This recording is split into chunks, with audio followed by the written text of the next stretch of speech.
Input shaft disassembly. The input shaft is identified by the clutch splines on the shaft. On the input shaft, this is first gear, reverse gear, second gear, third gear, fourth gear, and the 3/4 synchronizer, and the input shaft bearing. Make a note of the snap ring groove located on the bearing so it can be properly installed upon reassembly. There's a snap ring right here on the shaft that holds the bearing on. The first step is to remove the snap ring. I will be using my homemade 5/8 snap ring tool to remove the snap ring.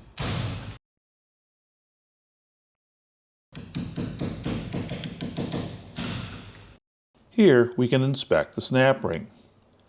Place a tapered side of the bearing splitter between the bearing and fourth gear. Snug up the nuts on the splitter. You can see how I have positioned the splitter.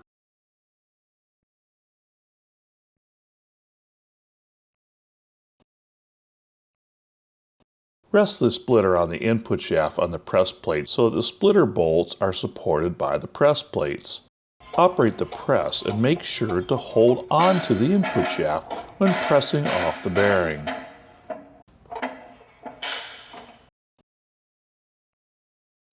Once again, notice that the bearing is directional and only goes one way. Remove and inspect fourth gear. Note that it is directional.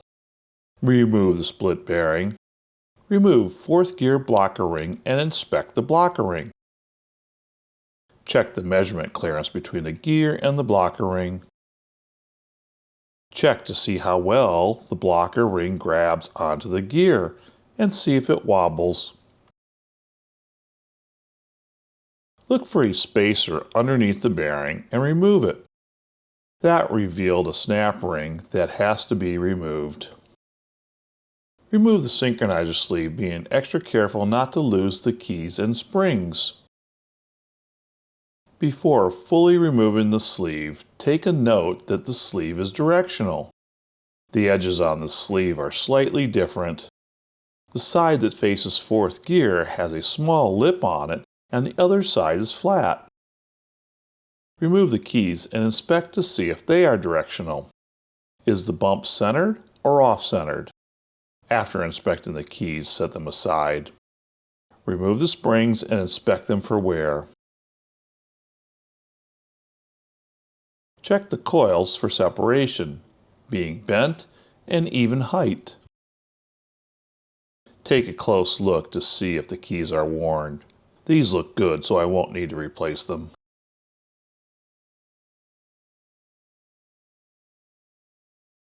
Remove the snap ring that holds the 3/4 synchronizer hub onto the shaft and set it aside.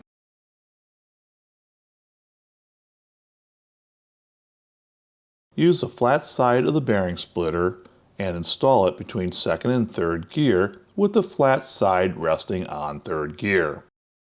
Snug the bolts up, but leave a small amount of movement so it doesn't bind on second gear.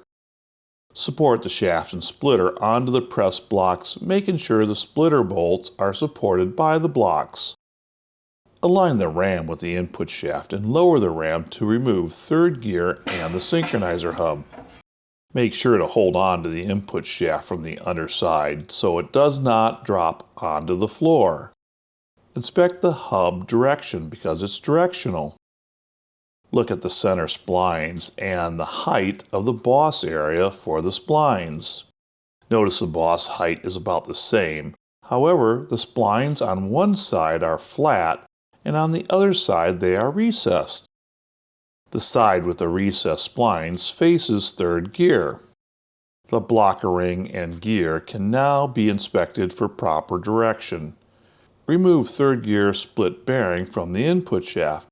This bearing will need inspection. The blocker ring is inspected by measuring the clearance gap. Check the friction properties and check to see if it wobbles on the gear. Inspect the hub for wear on the external splines and cracks in the web area. Slide the sleeve over the hub and check for smooth operation by sliding it back and forth. With the rag on the bench, check to see if the hub drops smoothly through the sleeve.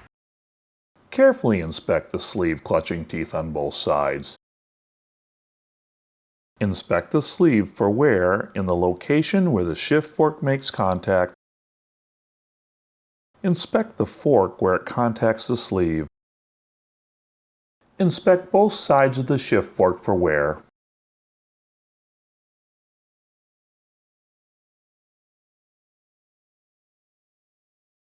Measure the runout on the input shaft using 2 precision V-blocks and a magnetic base dial indicator. Rest the shaft on the bearing surface at each end. Place a small drop of oil on the bearing surface that contacts the V-blocks. When rotating the shaft during the measurement, spin the shaft from the sides instead of top and bottom. This is because the workbench might have a little up and down movement that will affect the measurement. Position the dial indicator onto the center bearing journal, making sure that it will not contact the oil hole. Preload and adjust the dial indicator for easy reading. Apply a slight amount of downward force on the bearing journal with your finger and carefully rotate the shaft while observing the dial indicator. This shaft measures 0 runout, which is preferred.